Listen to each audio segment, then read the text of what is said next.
So I just shot a short promo video for a circus artist, and I thought I would walk you through how I planned for it, the equipment I used, and the edit. So you can check it out in case you ever want to make a sort of artistic dance circus promo. Let's get into it. By the way, my name is Eric.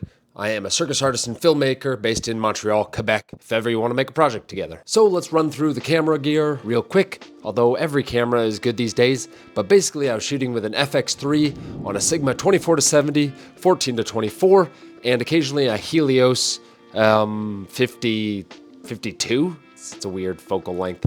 With a Ronin S3 gimbal. And for lights, I brought this one light that is lighting me right now, an Amaran 100D, and then we used whatever lights were provided by the circus school this woman was training in. So we had 4 theater lights, and that was it for lighting. So it was a really fun challenge to see what we could do with what we had in the time that we had. When it comes to preparing for a shoot like this, basically what I do is I talk to the artist. I ask, first of all, do you have any inspirations you want to send me? So this woman, Chanel, sent me 3 videos that she liked and said, I like this style. As you'll see, they're all very different. One is very high key, bright, kind of stylized filmmaking.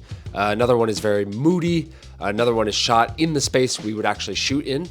So I talk to her and I say, what do you like about each of these? Do you like the camera movement? Do you like the tone and the colors?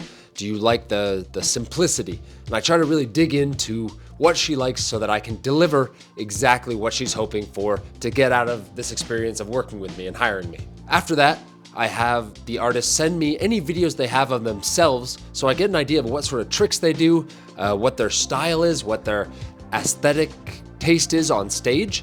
And this way I can start to make a shot list and prepare to be as efficient as possible in the room.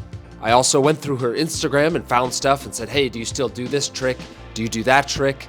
What do you think we can pack into this video so that we can show the world kind of all of your potential so that anyone that wants to hire you will see what you're capable of. Once I've talked to her and we've decided more or less all the stuff she wants to include in her video, we know the style that we're going to go for, I've gotten the references, I make a shot list, and that looks like this. I list all of the different tricks, and because in this case, the acrobatics she's doing, jumping through hoops, looks kind of the same every single time. It's usually the same setup, but with a different trick. So I knew having a big variety of shots would be important to making this look interesting and not repetitive or redundant. Because it's super interesting what she does, but when it comes to filmmaking, that side of things is important too. I do this for all of my shots, having lots of ideas, and then at the end, I also add the little extra spice you're gonna want in the edit. So I go handheld for a bit, I play with frame rates, maybe I'll change the lighting a bit, get detail shots of feet, of her face, of abstract movement that I could use as transition, kind of like a film burn, but a homemade film burn. And I save some time at the end for all of those things. And then lastly, a good thing to note if you're working with athletes, dancers, circus artists, is that they don't have infinite energy. You can't ask them to do certain tricks 100 times because it's dangerous, because it's tiring. So for certain tricks, I said this has to be a safe shot. Oh, that's so sick. She might only do this 3 times in a day. So I'm gonna make sure I have a safe angle to get it from. And then if she has more energy, we can move on to something more complicated. So for one trick, I did it on a tripod, and then afterwards we went back in and did it again with movement. The camera's rolling. You can do it whenever you want. There's no rush. I have a lot of battery. I have a lot of everything. You got this. After that, in my prep phase, I do a planning for the day. So I knew we had from 5:30 till 9:30 to be in this training space. I gave myself half an hour to do lighting, to haze the room, to do white balance, basically to get set up. And then after that, that gave us 6 to 7 to do 2 hoops, 7 to 8 to do 3 hoops, and then 8 to 9 to do the dance stuff, the close-ups, the abstract stuff, knowing we would have a half hour to load out at the end. And while we didn't have to follow this exactly, it gave me waypoints to know if I was on time or not throughout the shoot. Finally, I make a list of all the gear that I want to bring, just to make sure you have everything, all the chargers you need, C-stand, light, all your different lenses, extra batteries, extension cord, hazer, drone. I ended up getting a couple of drone shots. And finally, some black fabric, which I knew I could use for negative fill, and if I wanted to cover things in the space, which we did quite a few times because I was trying to make sort of an abstract blackout look for the aesthetics. So when it came to lighting for this project, I knew I wanted mostly backlight since that tends to be the most dramatic, the most flattering, the most artistic with the time that we had. But I did bring this key light so that I would have a little bit more level on her face when I needed it because I didn't want her to be entirely silhouette. And so because we were in sort of a gymnasium, a training hall that had been turned into a theater, I wanted to make sure there was no extra light spilling onto the things like the trampoline on the side or the white walls or anything that would take us out of this sort of moody, ambiguous, dark space.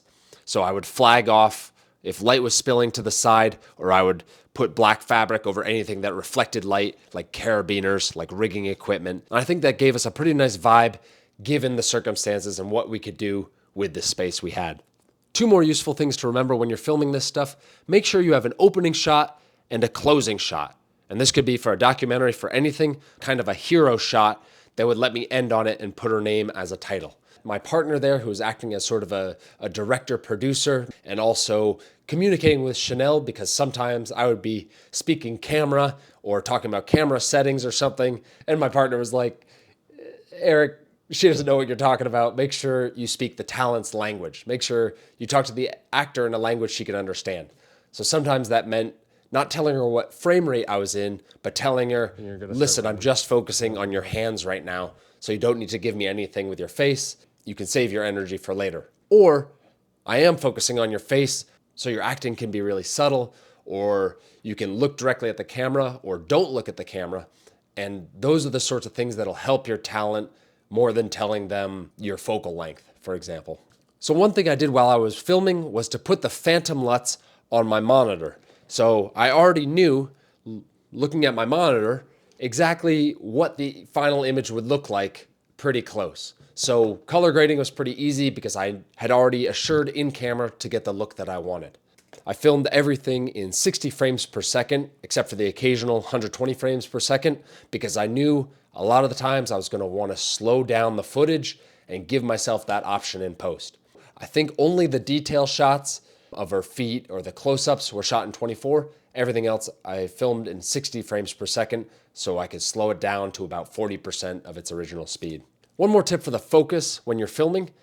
There are different focus modes on your camera. So there's manual focus and autofocus, but within autofocus, you can choose how fast your camera will look for a new subject if it loses the original subject. So 6 or 7 or 10, I don't remember what the top is, means it's always looking. If your subject leaves for just 1 second, it's going to find a new thing to lock onto. But if you put it to 1, to the lowest setting, it's basically going to try to stick to your subject. So even if they go behind a tree or out of the frame for a second, it's going to wait a little bit before it tries to find a new subject. So I put my camera into this mode, the slower, sticky mode, and that helps because she's often going through hoops or going upside down or something, and I didn't want the camera hunting all the time. And when you're on a gimbal, it's a lot harder to do focus. You really have to get your settings right in the camera in terms of focus mode. So play around with your focus modes, especially if you're on a gimbal. Let's talk about the edit. Let's hop into DaVinci Resolve here. All right, so I'm going to look through the video and kind of comment on what I was thinking and how I make decisions when it comes to how I edit. So the first thing I do is usually look for some sort of establishing shot. Here we saw the back of her head looking at the hoops. We see her feet kind of getting ready to run. These sorts of anticipation shots can be really good, so you don't just have a big collection of tricks. Keep going, some random abstract stuff. That's that shutter drag stuff I was talking about. And then we get into this moment, which was really exciting because it was something that she had sent me as a reference. And then we recreated in the moment by just setting a locked off shot and then adding a little circus flair by having her do different flips and different jumps all around her, all while integrating a choreography she has in her act that I thought was a really powerful image that I knew I wanted to include. So classic comp shot there. We get into a drone shot real quick. That was fun to do. Same thing, those little details of the feet running. And you're gonna start running. You don't have to jump. Yes, great.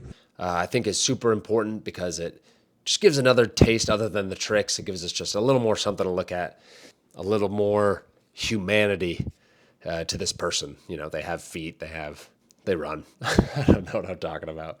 I think those sorts of details are nice, and it's something that a film can do that you don't necessarily get when you see something in person. you can show the audience those little details. So that was a super fun shot to do. And it was actually, if you look at the behind the scenes, it was kind of sketchy because I had to stand right in front and move at the very last second. You might just like get it in your face. And it took me reassuring Chanel that it would be safe, that she didn't have to worry about my camera. I would definitely get out of the way. We could do a practice one so that she could see that she would be safe. And of course, that I didn't push her to do anything she wasn't comfortable with, which is super important. And that's a trust you have to build very quickly while you make one of these things, because safety is always the priority. And throughout the shoot, I was reminding her that if she needed to rest between things, if we were going too fast or too slow and her muscles were getting tired or cold, or if the lights were bad, she should definitely say something, because I wanted to make sure we had a nice, safe shoot, and that would be fun for both of us. And I think we had good communication, because we were able to get shots like this that you can see in the behind the scenes were pretty exciting. And we never had any issues working together. We never had any close calls or anything. And that's a testament to the way we worked together and communicated from the very beginning, even before the shoot started. This one was really fun because although I had put orbit for this specific sequence of tricks, on the day, I actually was looking at the camera angle and decided that this would look even better if it was a little bit lower. This looks sick. I like this angle. This is cool. So I lowered the camera as low as I could to the ground and even angled the camera up a little bit. And I think it gave us a lot more dynamic sort of parallax with the floor moving very close to the camera. So plan out your shots, but on the day, look for those little bits of magic, those little 1% improvements you can make to make your shot even better. This tracking shot, I'm really happy with how it came out with. I had planned that beforehand. Took a couple of tries to get perfect, to get my speed lined up with how fast her acrobatics were. But in the end, I think it came out great. I'm really happy with that. Oh, I missed it.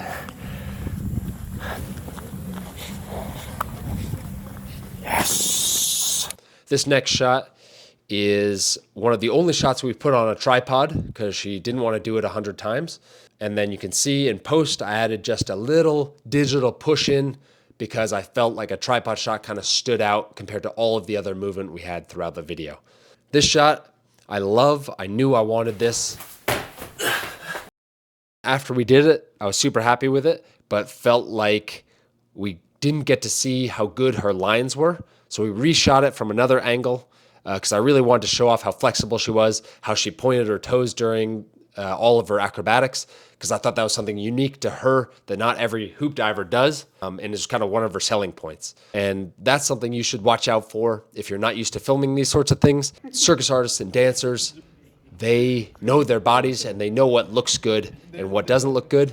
And sometimes you want to show them the footage so that they can double check, oh, my elbow wasn't at 90 degrees, or oh, my foot wasn't pointed. They know these little details that other people in the industry know that is very important to them. So while I knew circus and I was looking out for these sorts of things, I would still run these shots by her sometimes to make sure that it was doing the job that she wanted to do, or see if she wanted to redo a trick, if she was happy with how it looked.